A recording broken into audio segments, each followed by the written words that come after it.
warahmatullahi wabarakatuh. Halo warga himpunan sekalian, kembali lagi di podcast Opini Matek PLM. Hari ini menjadi episode yang cukup spesial karena kita sudah kedatangan berbagai mahasiswa teknologi pendidikan yang sukses berkiprah di dunia perdutaan. Nah, mungkin kita boleh perkenalkan satu persatu terlebih dahulu. Dari yang paling ujung sana ada Kak Tengku Padlian Hafizi selaku duta favorit FKIP URM tahun 2022. Kemudian juga ada Kak M. Hadinuddin selaku finalis Putra Pariwisata Kalimantan Selatan tahun 2022 dan juga Wakil 2 Nanang Tanah Bumbu tahun 2022. Dan yang di samping saya saat ini adalah duta yang berkiprah di dua alam. Yang pertama alam kampus dan yang kedua adalah alam luar kampus. Tinggal menunggu alam ada Kak M. Nur Azmi selaku yang terbaru adalah beliau mendapatkan gelar sebagai runner-up 2 duta FKIP tahun 2023 pada pemilihan kemarin. Selamat untuk tugas dan tanggung jawab barunya sebagai duta FKIP runner-up 2, meneruskan tentunya dari saudara Tengku Padlian Hafizi pada tahun 2022 lalu sebagai duta favorit. Kemudian juga sebagai finalis duta kebudayaan Provinsi Kalimantan Selatan tahun 2022 dan juga wakil 1 Nanang Kabupaten Hulu Sungai Utara tahun 2022. Nah, mungkin kita mulai podcast hari ini dengan sebuah pertanyaan yang juga sebagai kritik kita terhadap program studi, karena kita tahu di program studi sendiri itu tidak menyelenggarakan kegiatan duta program studi. Namun menariknya di program studi kita banyak sekali, selain 3 orang ini juga ada Kak Angga sebagai duta genre Kalimantan Selatan, Kak Adidah juga kalau tidak salah di duta genre, kemudian ada Fitriawan ini di Putri Lambung Mangkurat tahun 2021 atau 2022. Nah, ini artinya kan ada di prodi sendiri tidak ada pembinaan, tapi kawan-kawan sukses berkiprah di FKIP maupun di luar seperti itu. Nah, di mana kawan-kawan akhirnya bisa memutuskan untuk terjun ke dunia duta, motivasinya dari mana, dan kemudian belajarnya dari mana? Mungkin boleh Kak tahu dulu. Oke, sebelumnya terima kasih banyak dari host kita yang terganteng ya. Nah, jadi mau dapat apa dari enak dopres aja. Oke, mungkin sedikit untuk terkait dengan pembahasan kita cukup menarik ya kalau membahas terkait dengan duta ini. Kadang ada yang menanyakan apa sih dasar motivasi kawan-kawan duta terutama yang ingin ikut. Terutama mungkin kalau kita berkaca dari yang dulu ya, kalau banyak sekali mereka yang mengira duta ini susah banget sih, perlombaannya pasti ganteng-ganteng ya. Data yang sering saya tanya-tanya ke teman-teman yang lain pasti bertanya, haruskah ganteng atau cantik yang menjadi dasar untuk bisa ikut duta? Jawabannya tentu saja tidak. Karena yang kita garis bawahi adalah kita punya tujuan, apa keinginan kita untuk ikut duta itu dulu. Jadi dasar yang kita inginkan, ada yang mau kita berikan untuk suatu instansi ataupun kegiatan yang ibaratnya kita mau memberikan ini untuk yang terbaik pokoknya. Jadi pada dasarnya untuk ikut duta itu kita harus ada kemauan dulu. Itu pertama. Walaupun mungkin banyak yang mendorong, kamu ganteng, bisa sih ikut duta nih, karena lumayan loh gitu. Nah, untuk kebaikanmu juga ke depannya bagaimana nanti. Nah, jadi pada dasarnya tidak hanya itu, tapi kemauan mereka untuk bisa lebih baik lagi pasti ada juga, selain mendapatkan selempang aja, tapi itu ada ilmu yang ibaratnya tidak terasa dari kita yang akan kita dapatkan nanti setelah kita menjadi duta itu. Mungkin seperti itu. Motivasinya berasal dari diri sendiri. Ya. Melihat fenomena tadi, di prodi sendiri kan tidak ada pemilihan duta prodi, lalu kemudian tahun 2022 itu kami sempat kaget karena Tengku tiba-tiba mendaftar jadi duta FKIP dan alhamdulillah masuk menjadi finalis. Nah, gimana kemudian memandang hal itu? Apakah ke depan kita di prodi perlu duta prodi dan lain sebagainya? Oke, untuk pertanyaan ini pada dasarnya menjadi pertanyaan dari semua orang, bahkan di lingkungan fakultas. Karena kenapa orang yang ibaratnya nggak duta kok ikut ke duta FKIP? Pada dasarnya kan tingkatan dari duta itu mulai dari bawah sampai ke atas. Berjenjang ya kalau Ya, di ada jenjangnya. Mulai dari prodi, fakultas, universitas hingga keluar. Nah, biasanya ada duta kampus Indonesia bahkan untuk diwakilkan. Sebelum ke Indonesia biasanya ke provinsi dulu sih. Nah, Iya. kurang lebihnya seperti itu ya. Jadi titik awalnya tuh di prodi. Jadi titik dasar dari prodi ini yang semestinya kita mesti lakukan dulu. Karena tanpa adanya struktural yang memang ibaratnya garisnya itu gimana, nanti sulit untuk dipertanyakan dari kawan-kawan atasannya, kok jadi gini gitu strukturalnya. Jadi kalau dari saya pasti jelas lah, penting banget lah untuk melaksanakan duta prodi itu. Karena itu sebagai gambaran untuk kedepannya bagaimana terutama mengenalkan program studi kita yang Tekpen yang ibaratnya orang tahunya hanya melalui teknologinya aja, menjadi dasar untuk ikut ke program studi kita. Sebenarnya banyak lagi yang mestinya harus diketahui dari kawan-kawan yang ingin ikut di Tekpen itu sendiri. Nah, begitu. Jadi mungkin harus jadi satu bagian yang diambil alih oleh duta untuk juga memperkenalkan program studi kita. Mungkin dari Nanang Hadi ya. Kalau ini kan bisa kita sebut Nanang Hadi dan Nanang Azmi. Nanang Hadi dan Nanang Hadi mungkin apa motivasi yang kemudian akhirnya bisa tercebur ke dunia duta dan apa sih kemudian cerita di balik sebelum memutuskan untuk masuk ke dunia duta ini, mungkin dari Nanang Hadi dulu sih. Baik, terima kasih. Kalau motivasi mungkin ada 3, Mas Rizal. Yang pertama, yang pasti yang basic pengalaman, mencari pengalaman karena selama kuliah pengalaman banyak diambil di kampus aja. Di luar kampus artinya di kampung halaman yang tempat kita tinggal nggak banyak, nggak semasif ketika di kampus. Yang pertama, yang kedua kemudian pasti privilege relasi ke dalam kutip orang-orang dinas yang nantinya mungkin akan berimpact ke kehidupan kita di depan gitu. Jadi 2 hal itu yang mungkin penting saya rasa dan perlu dilakukan. Yang terakhir adalah memang dari kecil tuh suka dengan kebudayaan, pariwisata, suka traveling kemana-mana. Dan menurut saya ketika memang nanti saya menjadi duta wisata di Tanah Bumbu, menjadi agent, bagaimana kita bisa mengeksplor lagi. Itu kemarin yang menjadi niat utama saya, bisa mengeksplor lagi banyak tempat-tempat wisata, kemudian di Tanah Bumbu, yang orang-orang Tanah Bumbu bahkan masih awam. Bahkan orang-orang Tanah Bumbu mungkin lebih dekat dengan kebudayaan Banjar yang notabene di Banjarmasin, di Banjarbaru, di Kabupaten Banjar yang memang asli dari situ. Tapi kebudayaan Tanah Bumbunya sendiri, kebanyakan orang belum mengenal secara penuh seperti itu. Jadi kurang lebih 3 alasan itu yang menjadi motivasi saya untuk bisa ikut duta wisata. Mungkin dorongan paling besar adalah tadi karena dari awal memang suka dan visinya sama mungkin Betul. Kita memang kemudian bisa lebih. Kalau Nanang Azmi sendiri? Oke, baik. Terima kasih banyak kesempatannya oleh host yang sangat berprestasi di teknologi pendidikan dan di luar ya. Luar biasa. Bikin tagline. Ya. Kalau Polri punya presisi, kalau Tekpen punya prestasi. Oke, mantap. Kayak dari pemaparan dari Kak Tengku sama Kak Hadi tadi, mungkin hampir sama aja. Intinya berawal dari diri kita sendiri. Bagaimana kita memutuskan untuk memulai perubahan di diri kita atau sama aja. Jadi intinya dari diri kita sendiri sih. Kalau dari aku pribadi, kemarin kenapa berniat untuk mengikuti di ajang pageant yang terutama kemarin mencoba di pageant di Duta Kebudayaan atau Nananggaluh di Kabupaten Luwu Utara karena melihat potensi diri kita sendiri, potensi diri kita, melihat dari apa aja sih kemampuan yang kita miliki. Itu sih yang jadi yang pertama. Jadi awalnya coba aja dulu, mencoba-coba buat daftar. Alhamdulillah kemarin masuk di finalis dan sampai grand final. Itu tidak menyangka karena sebenarnya dari diri kita memulai atau tidak gitu Kak Inggih. Jadi sebenarnya untuk apa ya, ibarat tuh coaching ataupun pengetahuan itu nol sama sekali.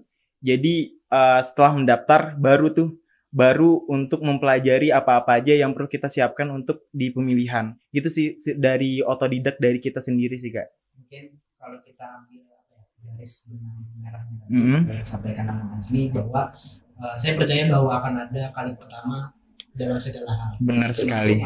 Jadi iya. Dari kawan-kawan warga himpunan dan para penonton sekalian yang mau terjun ke duta, mungkin harus berani memulai. Berani mencoba dulu. Benar. Kita memulai berarti setengah kaki kita sudah berada di dunia dunia.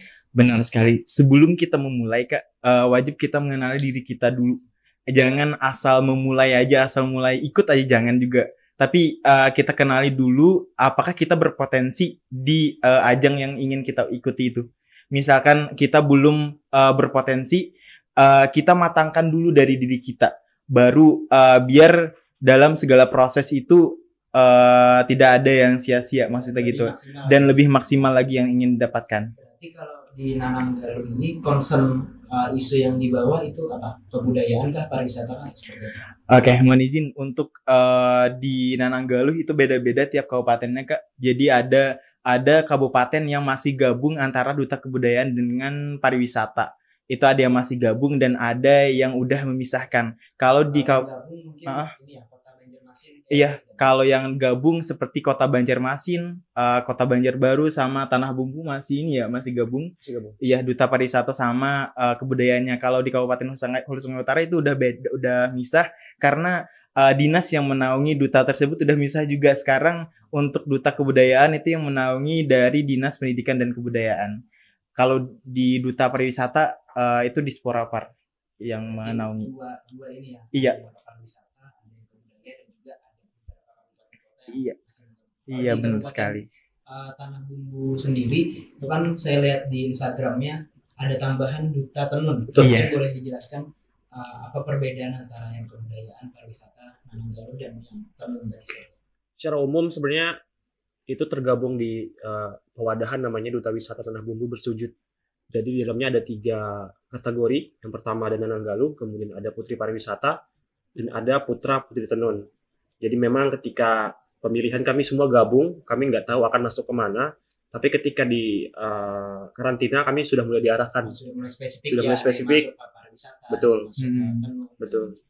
Nah, jadi secara umum lagi tugasnya yang pasti kalau Nananggaluh fokus di kebudayaan, kemudian kalau Putra Putri Tenun fokus di bagaimana mengembangkan ekonomi kreatif dari tenun tersebut. Yang saya pakai seperti ini tenun Pagatan, jadi memang Pagatan punya satu kain sendiri yang khusus identik ciri khas dari Tanah Bumbu. Kemudian untuk Putri Pariwisata, jadi Tanah Bumbu cuma ada Putri sekarang. Kalau putranya? Belum ada, di tahun saya belum ada kemarin karena memang tahun sebelumnya di tingkat provinsi pun cuma ada Putri. Putri Pariwisata. Jadi ketika memang kami adakan pemilihan hanya Putri. Rencana tahun depan ada Putra karena memang di provinsi sudah ada putranya begitu. Jadi kalau Putra atau Putri Pariwisata memang fokus di pariwisatanya. Tapi secara umum semua ketiga itu fokus di wisata juga. Sesuai dengan nama kewadahan tadi Duta Wisata. Jadi memang kalau dilihat kebanyakan fokus mereka ya di wisata begitu. Karena kalau kebudayaan mengalir, kemudian tenun juga mengalir, tapi kalau wisata akan terus dekat dengan kita kan Mas Rizal, jadi akan terus banyak lah tugas dan tanggung jawab kita sebagai seorang duta untuk itu. Dan mungkin ketika kita bicara pariwisata secara langsung kita juga akan melihat budaya Betul, yang ada betul. di wisata. Dan ada ekrab juga di dalamnya kan. Berarti di Kabupaten Tanah Bumbu penyelenggaraannya langsung tiga Iya. kegiatan tadi langsung jadi satu, semuanya dikumpulkan jadi finalis dulu, finalis besar maksudnya kan, baru nanti dispesifikkan ini nanti masuk ke sini, Betul. masuk ke sini. Mungkin Kalau di Hulu Sungai Utara Iya, berbeda. berbeda, Jadi Kak. yang Ada yang budaya iya. sendiri, yang pariwisata bersendiri. Iya, benar sekali. Kalau Duta Pariwisata sebutannya sekarang Putra Putri Pariwisata. Iya, kalau untuk Duta Kebudayaan sekarang namanya itu Nananggaluh. Iya. mungkin karena ini Mas Rizal ya, dinasnya. Tadi kata benar. Mas Asmi juga, kalau di tempat saya Tanah Bumbu itu masih disebut Porpar, Dinas Hmm. Kebudayaan, Pemuda, Olahraga, dan Pariwisata.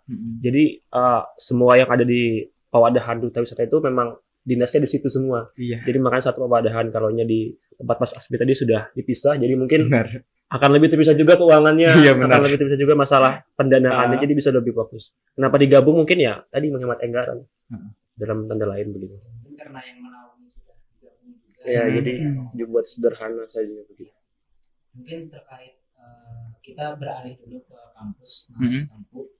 Saya mau bicara terkait bagaimana sih proses seleksi di Duta FKIP dulu, dan apakah nanti Azmi juga boleh menambahkan apakah ada perbedaan dengan seleksi di tahun ini. Oke, untuk tahun saya ya dulu ya.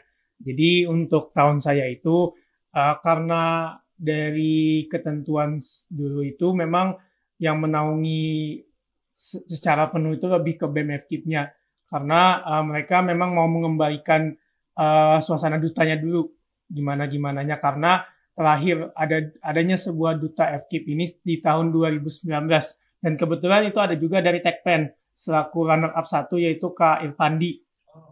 Ya, Kak Irfandi itu selaku duta runner up 1. Kemudian Kak Jesse juga, saya lupa duta apa kemarin itu beliau. Nah, jadi pada saat tahun saya itu perbedaan yang signifikannya itu lebih ke cara proses seleksinya yang ditentukan oleh kawan-kawan duta FKIP itu dari BEM-nya langsung. Jadi dari BEM-nya langsung yang menseleksi untuk diwawancara, dan hasil pengumumannya secara transparansi akan terbuka untuk umum, diumumkannya dari top 10 sampai top 5-nya. Tapi top 5-nya kemarin itu diumumkannya secara langsung pada saat kegiatannya berlangsung. Jadi dari situ yang menjadi perbedaannya nanti pada saat 2023 nanti akan dijelaskan oleh Azminya langsung. Nah, untuk grand finalnya itu lebih condong ke Q&A dan juga penampilan mereka pada saat di grand final. Enggak, lebih ke passion dia pada saat di grand final. Kalau semifinal yang unjuk bakat kemarin.